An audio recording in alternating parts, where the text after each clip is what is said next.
The film starts with our lead, Cade, played by Joshua Ballin, who I met while we were training at Circle in the Square. Eight Count was written by an old coworker of mine, Ian Costin. We met working in a nursery. This was my first time directing someone else's work, something that I hadn't written. But Ian and I spent a lot of time working on the script together, over a year, I believe, and I thought it was an interesting project to explore gender and these ideas around partnership and also violence. So at the top, I'll say I don't think the completed film necessarily conveys the intended message of the script, and I'll share why later. But anyway, um, the DP on the project was Aaron Trout, and the gaffer was Ryan Hamlin, the team behind Best of Both Tech. We've got our frat bro actors back there, Grace Bernarda, who's also our second AD, and one of the most reliable performers and just people in general I know, Patrick Toombs, also a brilliant musician, a cellist, and there is Mark Desai. I love how that shadow gets cast on Arcade, Josh Ballin there, when Mark sits on the desk. Um, Mark, I met in the theater world as well. He's one of those actors that shows up off book to the first rehearsal. So definitely wanted to cast him in this. It's really fun to work with your friends. And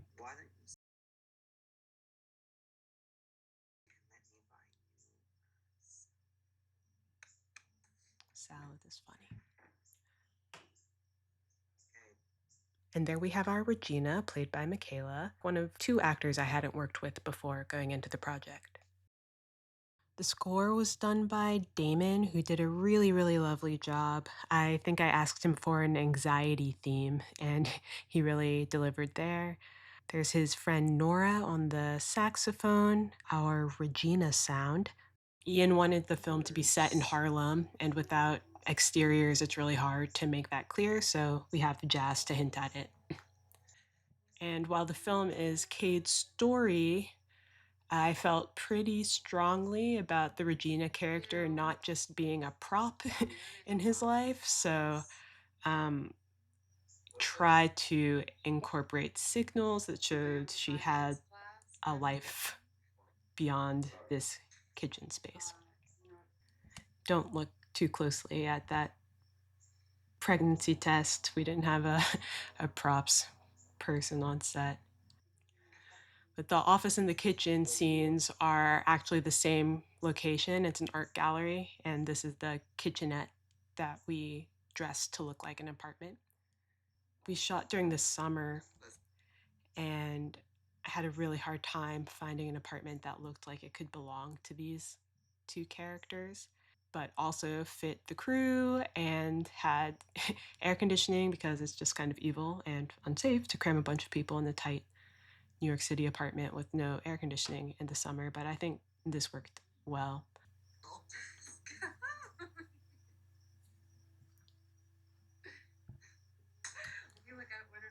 It was a 2-day shoot for the whole film, so we filmed the office and the kitchen scenes on the same day, which is part of the problem that I'll mention later. But with the film being about the relationship of these two, we wanted the kitchen to serve as the real arena, not so much the boxing ring.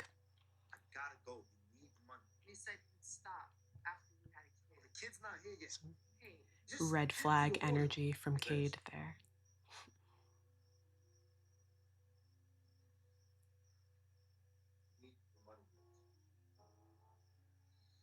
There's no door where he just walked out. It's just a hallway.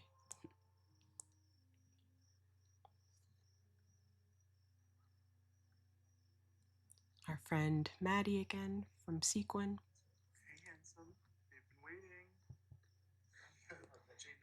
Coach Carl Garrison and Sly, Freddie Fulton doing some fun improv here. Like Josh, I know Freddie from the theater world. We met at at a rehearsal studio on the day when the sprinkler system went off while we were in the building. Is a very memorable day. We really struggled to find a boxing gym and locker room because they're $1 zillion to rent. But we ended up here. This is a black box theater. And the owner was very kind and gave me a good deal because he was also a film professor and therefore very sympathetic to the micro budget short struggle.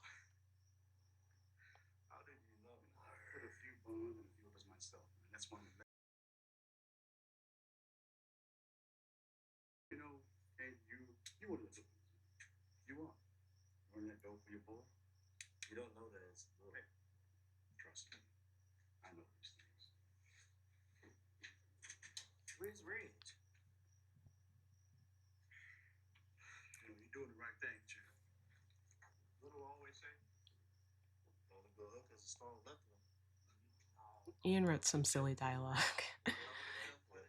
The characters in the scene are funny.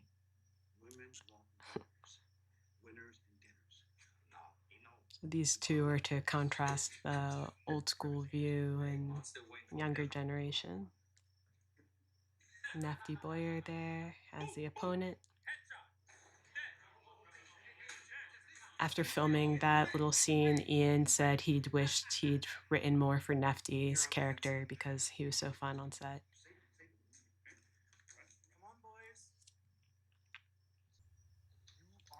This is a long take where Aaron and Ryan did some great choreography to get everything in one shot.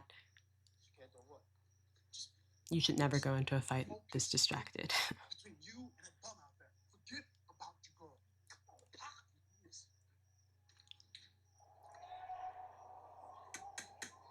So thematically, this was really important because this is a boxing film and we never see any of the actual boxing, which is a controversial decision, I know, but um, our culture really glorifies violence and we image the things that we value. So I felt it really important to me not to image men giving each other concussions for sport.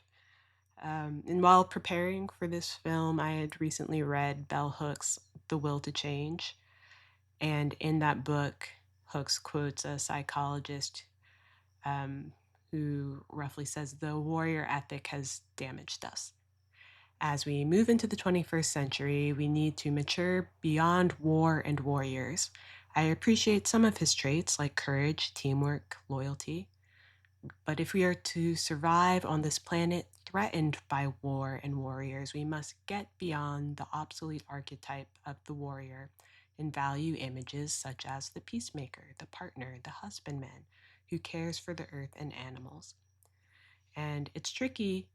You know, the media has done a number on both men and women, painting these confusing or unrealistic archetypes and showing us all the ways we're inadequate, but you know, it doesn't have to be that way.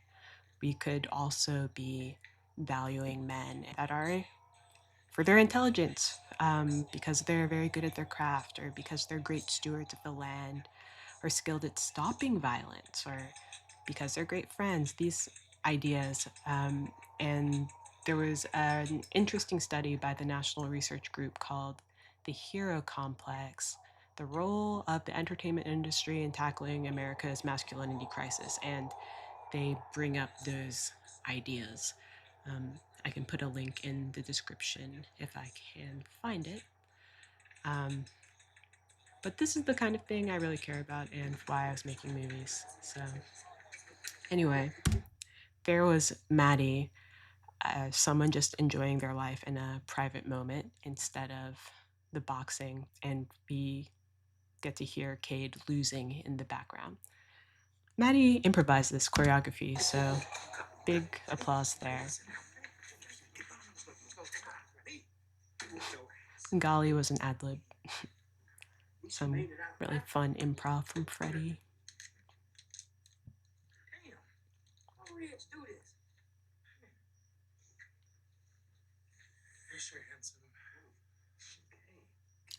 Makeup artist Maria with the sweat and the bruise around the eye.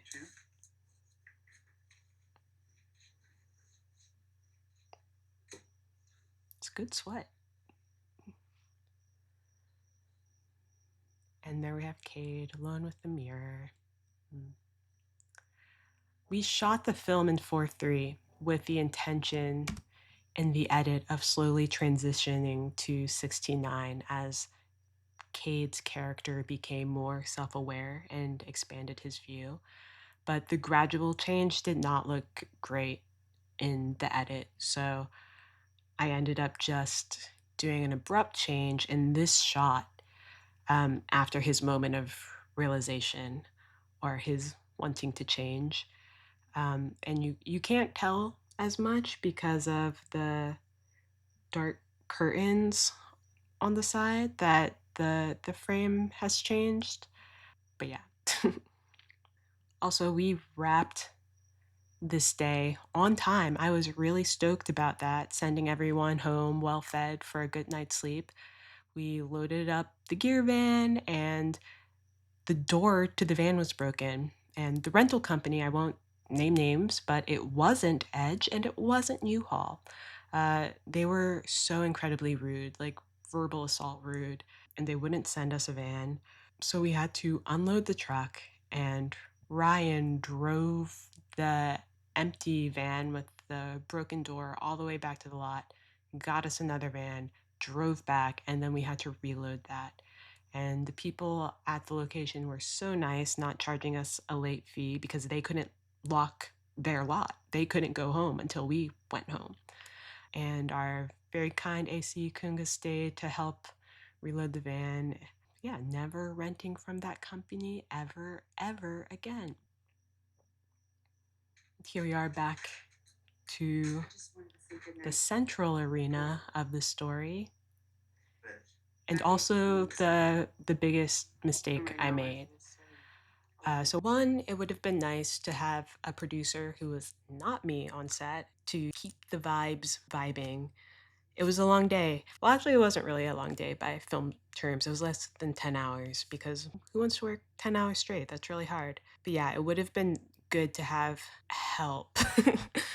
um, but we shot this scene last. Arguably the most important scene of the film, we shot last, which was a very bad idea on my part because we ran out of time to do additional takes and get, what we really needed.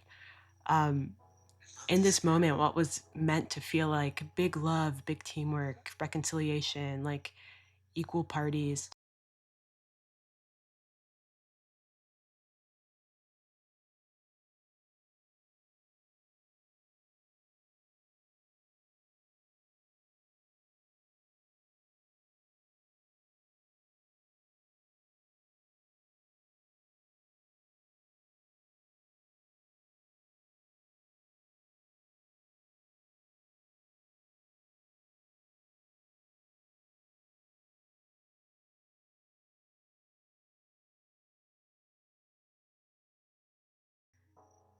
Yeah, like even in this long take, it feels like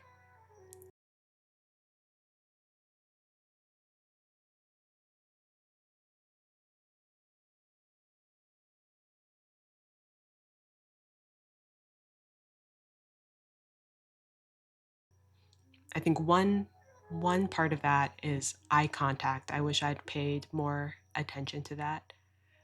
Um, yeah, so huge lesson.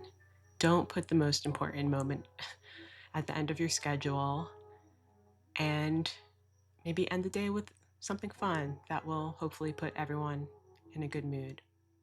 We ended up wrapping this day on time as well, rushing a bit to get out because the owner told us there was an event coming in after us.